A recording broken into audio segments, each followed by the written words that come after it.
오늘은 로마서 이제 두 번째 시간 2장에 대한 설교입니다. 하나님의 진노와 심판이라는 제목으로 말씀을 나누도록 하겠습니다. 지난주에는 로마서 1장 복음의 총체성이라는 제목의 말씀을 나눴습니다. 그래서 복음은 하나님으로부터 시작되었다. 그리고 하나님께서 시작하셨을 뿐만 아니라 친히 전파하셨고 또 친히 열매를 맺으셔서 저와 여러분들이 이렇게 지금 열매 맺은 자들로 이렇게 이곳에 있게 되는 것이죠. 이것이 로마서의 서론적인 내용이라 이렇게 말할 수가 있겠습니다. 이제 오늘부터는 본격적으로 로마서는 복음의 정수를 담아내고 있는 책이기 때문에 복음의 내용에 대해서 이제 성경이 말해주는 바를 아주 세심하게 다루게 됩니다. 여러분, 복음의 내용, 복음하면 뭐가 떠오릅니까?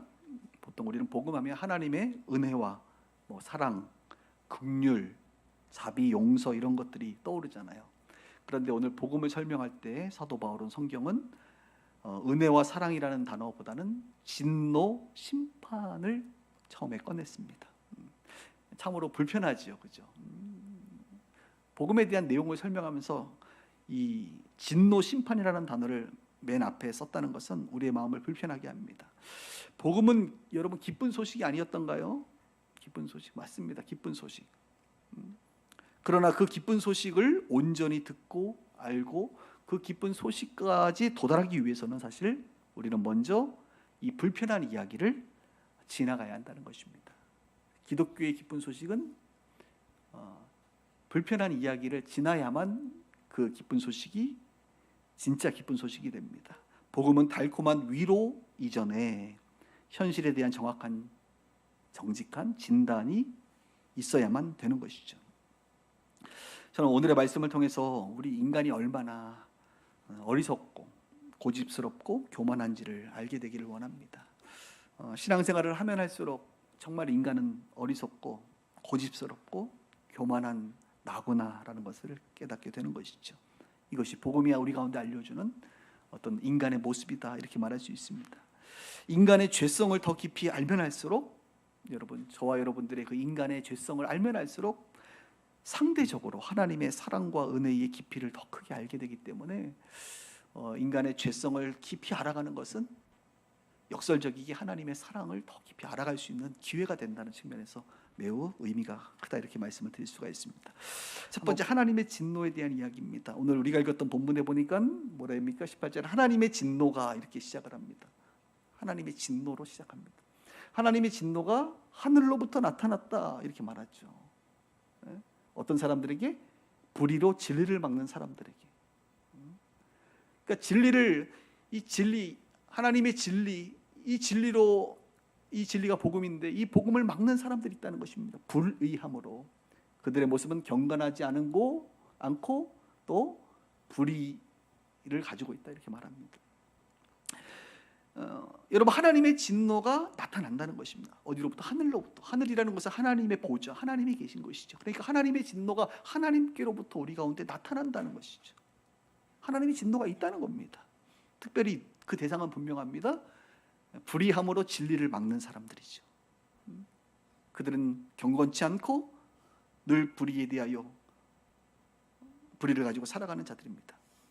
그러면서 19절에 이렇게 말합니다. 이는 하나님을 알만한 것이 그들 속에 그들은 진리를 막는 사람들이죠. 하나님을 알만한 것을 그들에게 보였음에도 불구하고 하나님께서 이를 그들에게 보이셨다라고 성경은 선언해 주고 있습니다. 하나님을 알만한 것, 하나님의 존재를 여러분 진리를 받지 않는 사람들에게도 하나님께서는 자신을 드러내신다는 것입니다. 하나님의 존재를 나타내신다는 것이죠. 그럼에도 불구하고 진리를 자꾸 막는 거예요. 옳지 않지요. 20절 이후에 우리가 읽지는 않았지만 굉장히 많은 이야기가 나옵니다. 추가적으로 제가 설명하면 이런 것들입니다. 하나님께서 하나님의 능력과 신성을 만물에 분명히 보이셨다. 자연을 통하여 하나님께서는 이 역사와 사람들의 어떤 그 이야기 속에서 진실 속에서 신의 존재를, 하나님의 존재를, 하나님의 역사를, 하나님의 신성을 만물 가운데 보였단 말입니다. 자연 계시하셨단 말입니다. 그래서 도저히 그들이 핑계할 수가 없다. 이게 하나님의 계심을, 하나님의 그 역사를 핑계할 수 없게 만들었음에도 불구하고 그들은 불의함으로 진리를 막고 있다는 것이죠. 그들이 하나님을 또 안답니다. 겉으로는 모른 척하지만 다 안돼요. 하나님을 알아요. 하나님을 알면 하나님을 영화롭게 해야 되는데 영화롭게도 하지 아니하고 감사하지도 아니하고 그들의 생각은 허망하여지고 미련한 마음을 갖고 스스로 지혜 있다고 말을 하지만 그들은 어리석은 자다라고 성경은 말해요. 오히려 하나님의 영광을 썩어질 우상, 인간이 만들어 온 그 우상으로 바꿔버린다는 것입니다. 하나님을 우상으로 대체시켜버리는 지경까지 가버렸다는 것이죠. 하나님께서는 성경은 말씀하시는 거예요. 내가 나의 존재를 나타냈고 나의 신성과 능력과 나의 존재를 그들도 안다, 정직하게 말하면. 그럼에도 불구하고 그들은 그 진리를 막아서는 자고 거부하는 자고 오히려 그 진리를 다른 것으로 대체해버리는 자다. 마치 성탄절이 예수님의 주인공이시지만 산타크로스로 대체하는 것처럼, 그렇죠? 하나님의 존재를 다른 태양이든 우상이든 다른 것으로 대체함으로 말미암아 왜곡하고 진리를 막아서는 것처럼 그들은 그렇게 한다는 것입니다. 그런 자들에 대하여 하나님께서 하시는 게 뭐냐면 진노입니다. 진노. 하나님은 진노하세요. 하나님의 진노의 방식은 로마서로 말하면 아주 중요한 키워드를 말하고 있는데 한번 따라해 볼까요? 내버려 두심. 제가 좀 한번 텀을 뒀다고 여러분까지 그렇게 해주시는군요. 내버려 두, 참 발음이 안 되네. 내버려 두신다. 하나님께서 내버려 둔다. 그러니까 하나님의 진노의 방식은 어떻게 하냐? 막 화를 내는 게 아니라 감정적으로 폭발하시는 것이 아니라 하나님의 진노의 방식은 내버려 둔다. 하나님께서 내버려 두는 것을 통하여 진노를 시작하십니다. 아니, 우리 인생은 하나님의 은혜가 있어야 되잖아요. 주의 은혜가, 주의 자비가 내려와. 그렇죠? 주님의 자비가 내려와야 되고 주님의 은혜가 내려와야 되는데 그 주님의 자비와 은혜가 우리 불쌍한 인생을 붙들어야 하는데 하나님께서 어떻게 하신다고요? 그렇게 붙들지 않고 그냥 내버려 둔다고요. 내버려 두면 어떻게 되느냐? 인간은 내버려 두면 이 죄성으로 말미암아 스스로 그들의 행위에 따른 보응을 받는다 이거예요. 보응을 받는다. 스스로 안 좋은 결과를 얻게 된다 이거예요. 스스로 책망받고 스스로 실패하게 되고 망하게 된다 이거예요. 상당한 보응을 받는단 말입니다. 그래서 성경에 쭉 보면 내버려 두심에 대해서 이렇게 말해요. 마음의 정욕대로 내버려 둔다. 우리 인간은 마음의 정욕이 있잖아요. 이 죄성이 있다 보니까 이 마음에 원하는 욕심을 따라 그냥 자꾸 가는데 하나님께서 그것을 은혜로 막아주시고 그죠? 붙들어 주시고 그 마음을 변화시켜 주셔야 되는데 그냥 내버려 둬버리면 어떻게 되겠어요? 마음의 정욕이 점점 불타올라 사고를 치고 스스로 보응을 받게 된단 말입니다. 또 부끄러운 욕심, 음욕 이런 것들을 그냥 내버려 둔다는 거예요. 그래서 성적인 왜곡이 일어나게 되고 성적 왜곡의 끝판왕인 동성애, 남자가 남자를 여자가 여자를 순리대로 남자 여자의 순리대로 하지 않고 영리로 쓰는 이야기들이 로마서 2장 1장에 나오면서 바로 이 여러분 부끄러운 욕심과 음욕의 끝판왕은 이 동성애로 넘어가는 거예요. 그래서 왜 이 세상이 점점 전 세계적으로 동성애의 문제가 확산되고 있느냐? 그것은 간단합니다. 하나님의 진노가 그냥 내버려 두면 인간은 끝까지 가는 거예요. 끝까지 가요.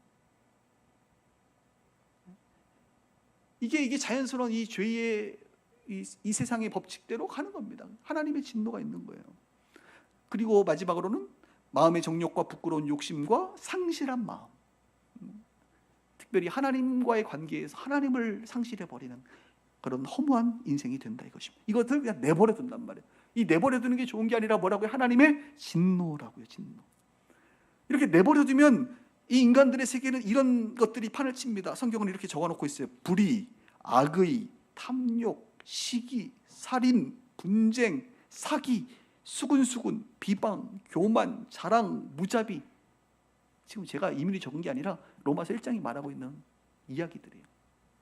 하나님의 진노가 임하면 내버려 두면 인간은 그 스스로의 그 행위와 그 죄성이 확산되면서 스스로 보응을 받고 불의해지고 비방해지고 교만해지고 무자비해지고 탐욕과 시기와 사기꾼들이 그래서 있는 거예요. 여러분 사기친다 이거야.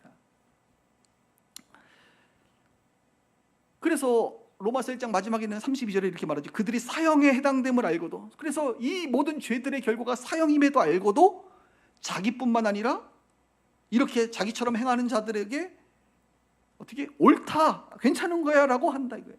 그래서 이런 죄들을 죄라 여기지 않고, 왜곡된 것이라 여기지 않고, 그건 자연스러운 거야, 그거는 괜찮은 거야, 뭐 다 그지, 자기 결정권이 있는 거야, 다 이렇게 그냥 사는 거야, 이게 정상이야 라고 스스로 옳다고 말을 하기 시작한다는 거예요.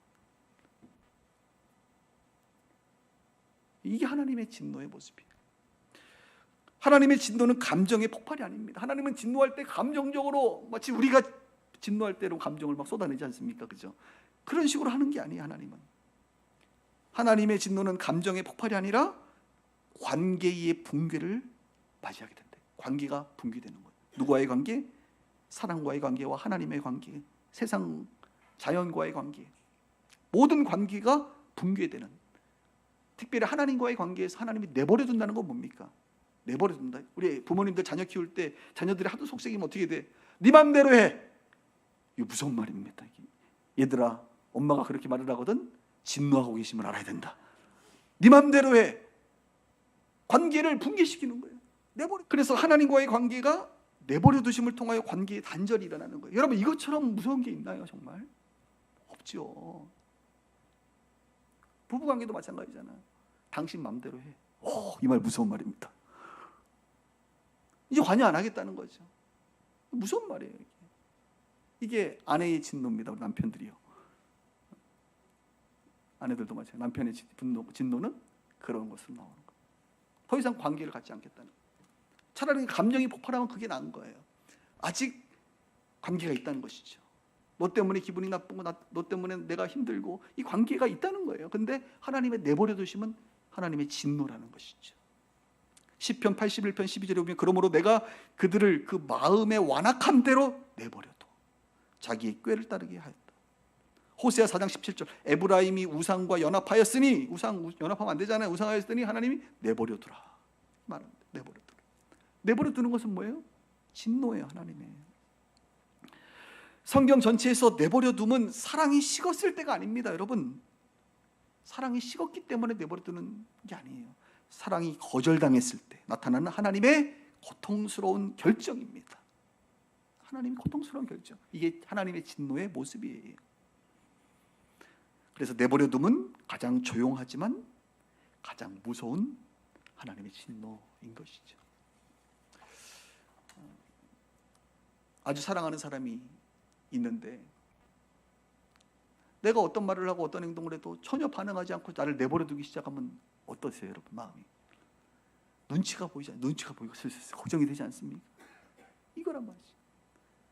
내버려둔다는 것은 가장 조용한 것 같지만 가장 무서운 진노이다.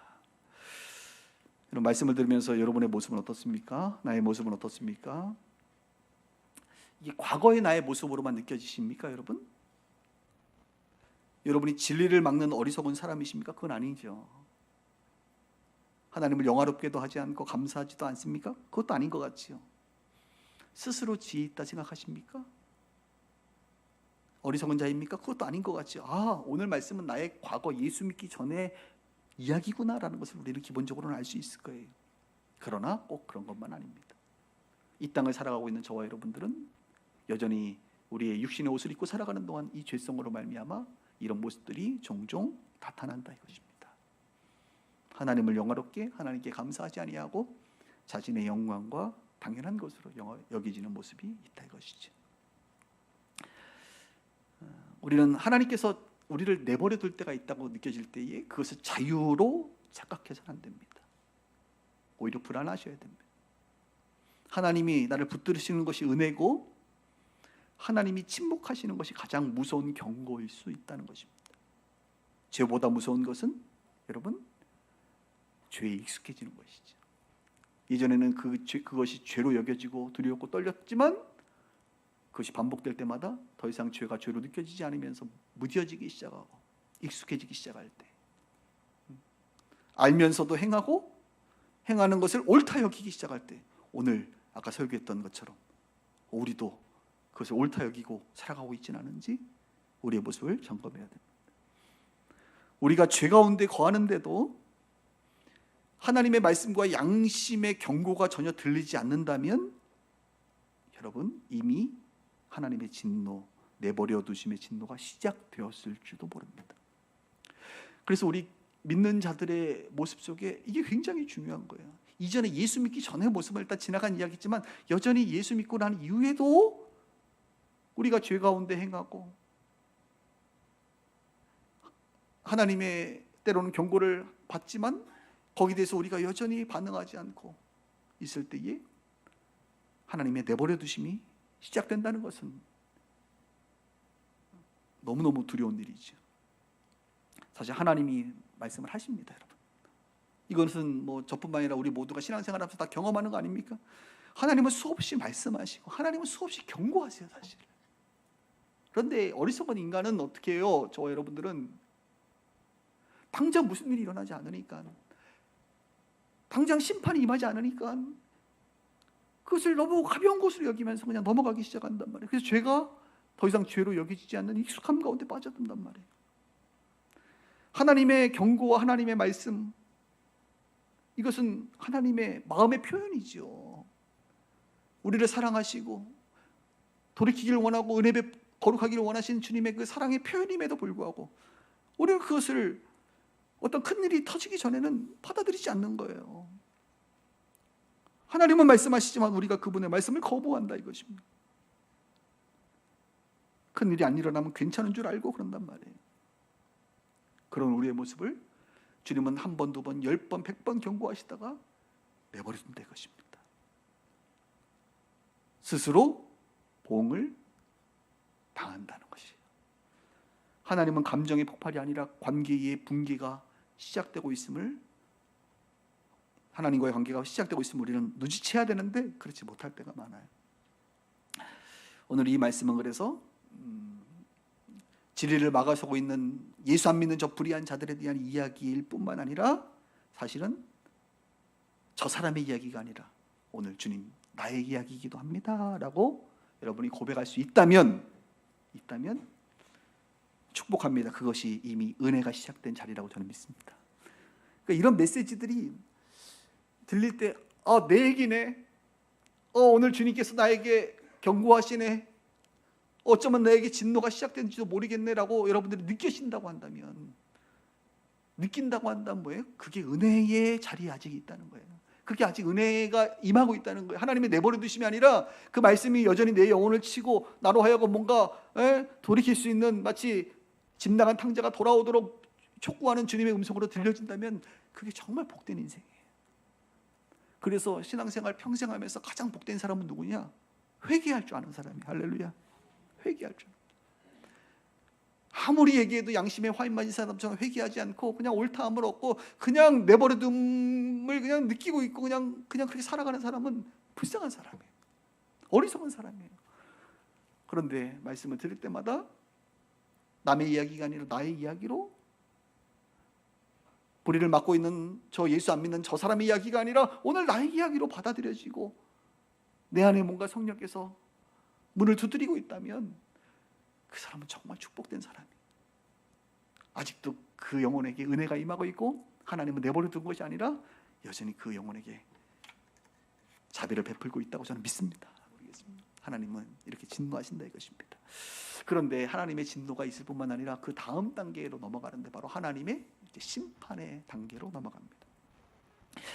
로마서 1장은 하나님의 진노에 대해서 말을 하면서, 그리고 우리가 그 이야기를 보면서 맞다, 그래, 세상이 사람들이 참 타락했다, 이렇게 우리가 그냥 느낄지 모르겠어요. 그런데 바울은 2장 1절, 그것도 2장으로 넘어가자마자 갑자기 방향을 탁 틀어가지고 예수 믿는 우리를 향하여 메시지를 하고 있습니다. 한번 2장 1절 한번 볼게요. 그러므로 남을 판단하는 사람아. 지금 우리가 1장 보면서 엄청 판단하고 있었거든요. 그래, 이것들 이러면 안 되지. 그런데 그러므로 남을 판단하는 사람아, 누구를 막론하고 내가 핑계하지 못할 것은 남을 판단하는 것으로 내가 너를 정죄함이니 판단하는 내가 같은 일을 행합니다. 그러니까 내가 같은 일을 행하고 있다는 걸 아는 자가 복된 자예요. 그래서 이런 일을 행하는 자에게 하나님의 심판이 멋대로 진리대로, 진리 안에서 심판이 되는 줄 우리가 아노라, 이렇게 말하고 있어요. 남을 판단하는 사람아, 그 판단이 너를 정죄. 판단하는 그것이 너를 정죄한다는 거예요. 왜? 너도 사실 그런 존재거든. 너가 판단하고 있는 그 모습, 그 죄명이 너의 인생에 없을 것 같느냐? 너도 그런 인생 아니냐라고 지금 말을 우리 쪽으로 화살을 돌리고 있는 거예요. 이런 일을 행하는 자에게 하나님의 심판이 있고 너희가 피할 줄로 생각하느냐? 라고 말하면서 로마서 2장, 여러분들이 이제 읽으시면 다 이해가 되지만 제가 다 오늘 읽진 않고 제가 설명을 해드릴게요. 그 이후에 보면 이런 표현이 나와요. 너의 고집과 회개하지 아니하는 마음, 이렇게 얘기해요. 고집과 회개하지 아니하는 마음 얘기합니다. 고집과 회개하지 아니하는 마음을 가진 그 성도들이죠. 로마의 교회인들을 말하는 것이죠. 그러면서 하나님의 인자하심과 용납하심과 길이 참으심의 풍성함을 멸시하느냐, 이렇게 얘기해요. 무슨 말이죠? 하나님이 우리에게 인자를 베풀고 우리를 용납해 주시고 우리를 길이 참으시는데 그 풍성함이 있는데 그 풍성함을 멸시하는 모습이 뭐예요? 우리의 고집과 회개하지 않는 마음이래요. 그 결과 하나님의 진노를 너희가 계속 쌓는다는 것입니다. 하나님의 진노를 쌓고 행한 대로 너희들이 보응을 받고 하나님의 의로우신 심판이 마지막에 나타난다는 것입니다. 이게 하나님의 심판. 하나님의 진노가 쌓이고요, 우리 모두는 죽잖아요. 죽고 부활하고 하나님의 심판대 앞에 다 서거든요. 그리고 영원한 영생의 길로 들어서는데 우리에게는 심판이 있다는 것이죠. 행한 대로 보응하시는 그 심판이 있다. 하나님의 심판은 죄를 짓는 사람보다, 잘 들으세요, 죄를 짓는 사람, 그 사람보다 죄를 판단하며 스스로 의롭다 여기는 사람을 오늘 더 깊이 파고들고 지금 주목하고 있다는 거예요. 우리가 죄를 짓는 사람에 대해서 판단하지요, 정죄하죠. 그러나 성경은, 그래서 기독교 공동체의 특징은 이제 뭐 마태복음 7장 1절에 보면 이런 말이 있지 않습니까? 비판을 받지 아니하려거든 비판하지 말라. 또 마태복음 7장 3절에 보면 어찌하여 형제의 눈 속에 있는 티를 보고 내 눈 속에 있는 들보는 깨닫지 못하느냐. 이게 굉장히 중요한 기독교의 원리죠. 기독교는 용서를 말하고 있죠. 주기도문에서 말하고 있는 것처럼 우리의 죄를 하나님께서 용서해 준 것처럼 우리가 다른 사람의 죄를 우리 용서한 것처럼 하나님 우리의 죄를 용서해 달라고 말하는 것. 저는 바울이 그런 면에서 참 복된 사람이다 생각합니다. 바울은 뭐라고 얘기합니까? 성경에 죄가 많은 곳에 은혜가 많다. 이건 자기 고백이에요. 자기가 사람을 죽이고 그때 예수 믿는 사람들 잡아 죽이고 스테반 죽이고 뭐 이러지 않습니까? 그러니까 자기가 죄를 너무 많이 졌어요. 감당하지 못하는, 사형에 해당되는 죄를 졌기 때문에 이 죄가 많았던 나, 그러니까 죄를 깊이 알면 알수록 하나님의 은혜와 자비와 십자가의 그 능력이, 보혈이 더 귀한 거거든요. 기본적으로 바울은 죄가 많은 인생이었기 때문에 은혜가 컸다라고 역설적으로 말하는 것이죠. 그러니까 바울이 그렇게 지금 이 로마서를 통해서 다시 말하는 게 뭐예요? 뭘 판단을 하냐, 그렇게 도찐개찐, 그죠? 너나 나나 다 뭐 하나님 앞에서 죄의 무게를 달면 뭐 얼마나 큰 차이가 있겠냔 말이에요, 다.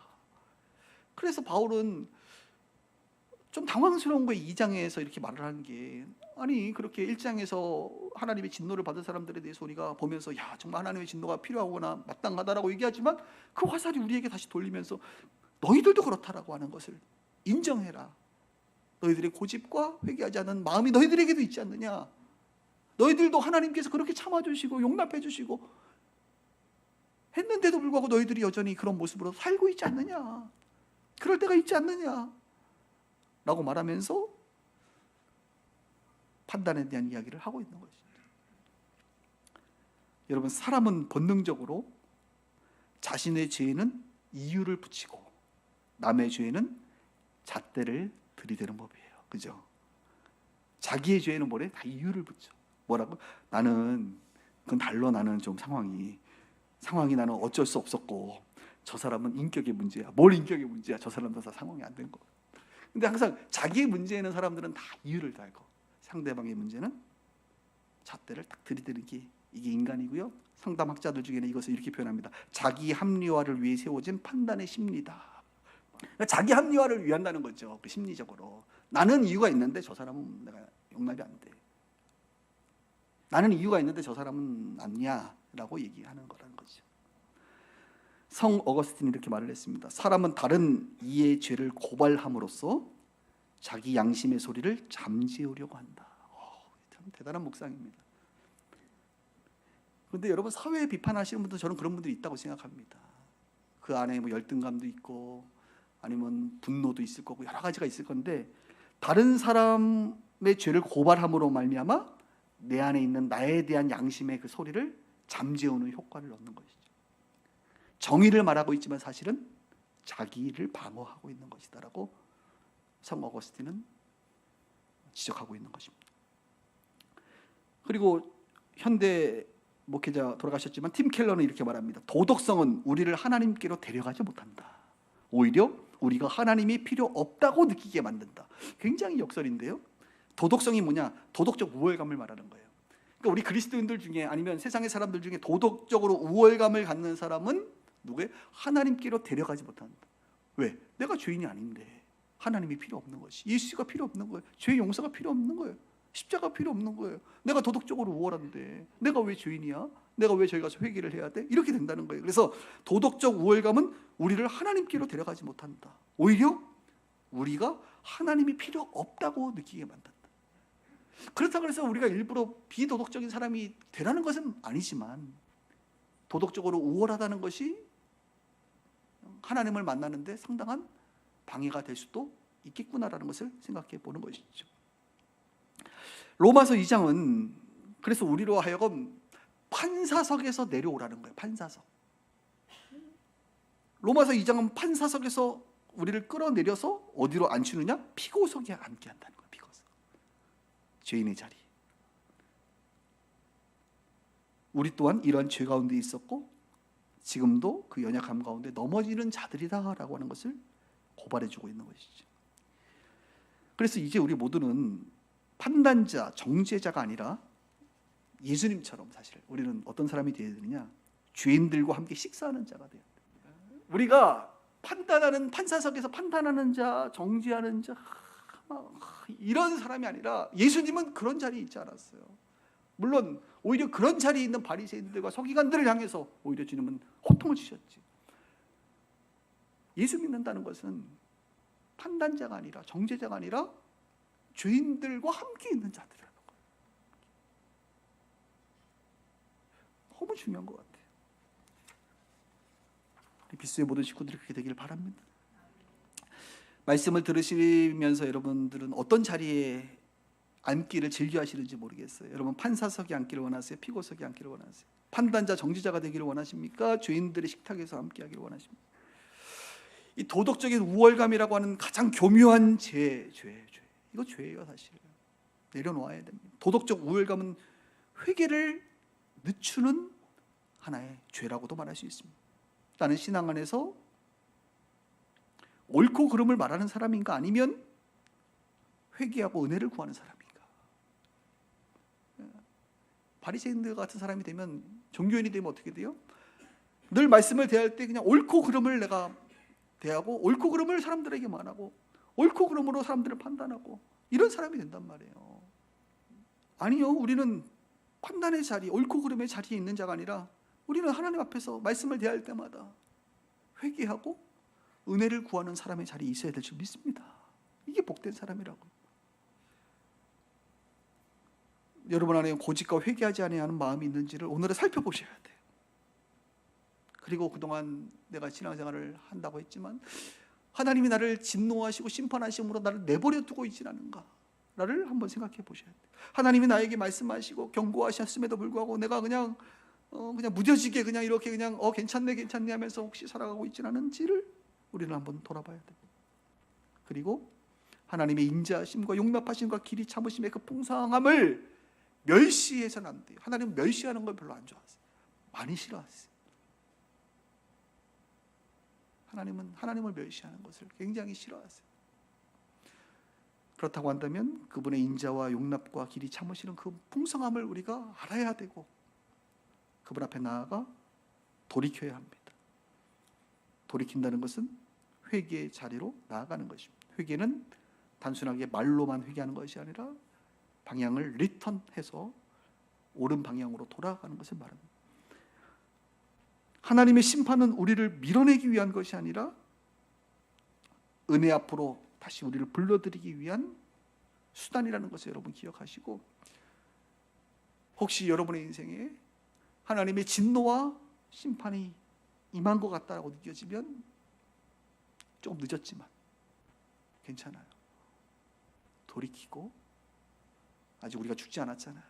아직 살 날이 있잖아요. 아직 하나님 앞에 안 섰잖아요. 그러니까 돌이키고 회개하고 다시 은혜에 붙들릴 수 있는 기회를 주신 것이라 믿고, 하나님의 진노와 심판이 여러분의 축복인 줄 알고 감사할 수 있기를 바랍니다. 그 단계까지 나아가는 자, 그 믿음의 성숙한 모습이 우리 교회 안에 있기를, 여러분의 인생에 있기를 간절히 주님의 이름으로 축원합니다. 오늘 말씀을 이제 마무리할게요. 우리가 이미 임한 복음의 관점에서 보면 진리를 막는 다른 사람의 이야기이죠, 그렇죠? 예수 믿기 전에 우리의 이야기입니다. 그런데 아직 완성되지 않은 하나님의 나라 관점에서 보면 나의 이야기이기도 합니다. 회개하기를, 돌이키기를, 끊어내기를, 거룩하게 되기를 원하시는 하나님의 오늘 편지라고 저는 믿습니다. 스스로의 행동에 보응이 임하기 전에, 내버려 두시는 그 진노가 임하기 전에, 심판이 임하기 전에 오늘 말씀을 잘 기억하면서 다시 한번 회개하고 돌이키고 하나님의 편에 설 수 있는 우리 모두가 되기를 주님의 이름으로 축원합니다.